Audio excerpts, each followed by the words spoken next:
America के राष्ट्रपति Donald Trump भले ही हॉर्मूज का हल निकलने बिना जंग को बीच में छोड़ने का विचार कर रहे हों, लेकिन खाड़ी के जो देश हैं वो बार बार अमेरिका से अपील कर रहे हैं कि एक बार जब आपने युद्ध शुरू कर दिया तो फिर इस युद्ध को तभी समाप्त करें जब ईरान की सैन्य क्षमता समाप्त हो जाए। इस समय बड़ी खबर यह है कि संयुक्त अरब अमीरात ने अमेरिका पर दबाव बनाना तेज कर दिया है कि वो ईरान के खिलाफ जमीनी जंग शुरू करे। दूसरी तरफ यूएई और सऊदी अरब के नेतृत्व में अमेरिका के खाड़ी सहयोगियों ने डोनाल्ड ट्रंप से ईरान के खिलाफ सैन्य अभियान को तेज करने और अभी के अभियान को जारी रखने की अपील की है। अमेरिकी, खाड़ी और इजरायली अधिकारियों के अनुसार इन देशों का तर्क यह है कि 1 महीने से जारी अमेरिकी बमबारी के बावजूद तेहरान के पास अभी भी गोला बारूद और हथियार है। ईरान अभी पर्याप्त रूप से कमजोर नहीं हुआ है कि लोग सड़कों पर उतरे और सत्ता के खिलाफ बगावत करें। शुरू में यही देश कह रहे थे कि उन्हें पहले इस ऑपरेशन के बारे में बताया नहीं गया और इस युद्ध से क्षेत्र में अस्थिरता फैल रही है, लेकिन एक बार अस्थिरता फैलने के बाद अब यही देश कह रहे हैं कि अमेरिका जंग को बीच में छोड़कर न भागे।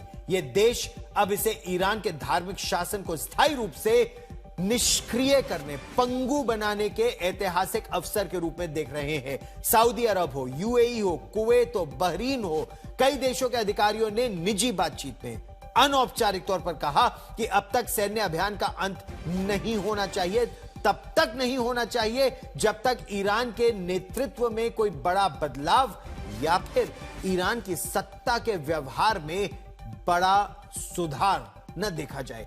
खाड़ी देशों में यूएई सबसे आक्रामक रुख अपनाए हुए है, ऐसी रिपोर्ट्स आ रही हैं। यूएई पर अब तक ईरान की ओर से 2300 से अधिक मिसाइल और ड्रोन हमले हो चुके हैं, जिससे उसकी छवि पर एक बहुत ही सुरक्षित आर्थिक निवेश का स्थान और वहां पर जाकर आराम से सुरक्षित रहने का स्थान, उसकी जो छवि है उस पर बहुत बड़ी चोट पहुंची है। सऊदी अरब का तर्क यह है कि लंबे समय तक युद्ध रोकना एक असुरक्षित समझौता होगा। सऊदी अरब के अनुसार किसी भी शांति समझौते में ईरान के परमाणु कार्यक्रम को पूरी तरह से नेस्तनाबूद करना, बेअसर करना, बैलिस्टिक मिसाइल क्षमताओं को पूरी तरह से नष्ट करना और क्षेत्रीय प्रॉक्सी समूहों को मिलने वाली मदद, जैसे हिजबुल्लाह हो गया, हमास हो गया, हूती विद्रोही हो गए, उनको मदद बंद करना अनिवार्य होना चाहिए। हालांकि ओमान और कतर कूटनीतिक समाधान चाहते हैं। खाड़ी के राजनयिकों के अनुसार सऊदी अरब ने अमेरिका को भी सचेत किया है कि युद्ध का अंत तभी होना चाहिए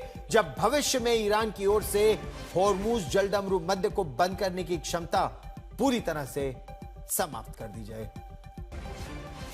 अगर खाड़ी के देश चाहते हैं कि अमेरिका जंग जारी रखे तो डोनाल्ड ट्रंप ने भी इशारों में कह दिया है कि इसकी कीमत खाड़ी के देशों को अदा करनी होगी और यह बड़ी बात है।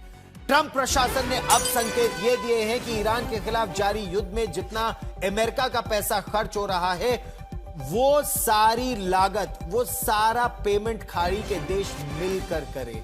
व्हाइट हाउस की प्रेस सचिव कैरोलिन लेविट ने कल एक ब्रीफिंग के दौरान कहा कि अमेरिका के राष्ट्रपति डोनाल्ड ट्रंप इस पर गंभीर विचार कर रहे हैं। दरअसल उनसे जब यह पूछा गया कि क्या अरब देश इस युद्ध के खर्च को वहन करने के लिए आगे आएंगे, तो उन्होंने साफ साफ कहा कि राष्ट्रपति डोनाल्ड ट्रंप इस दिशा में कदम उठाने के लिए काफी इच्छुक है। सुनिए।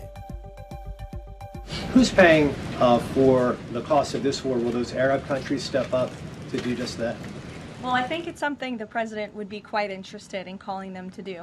I won't get ahead of him on that, but certainly it's an idea that I know that he has and something that I think you'll hear more from him on.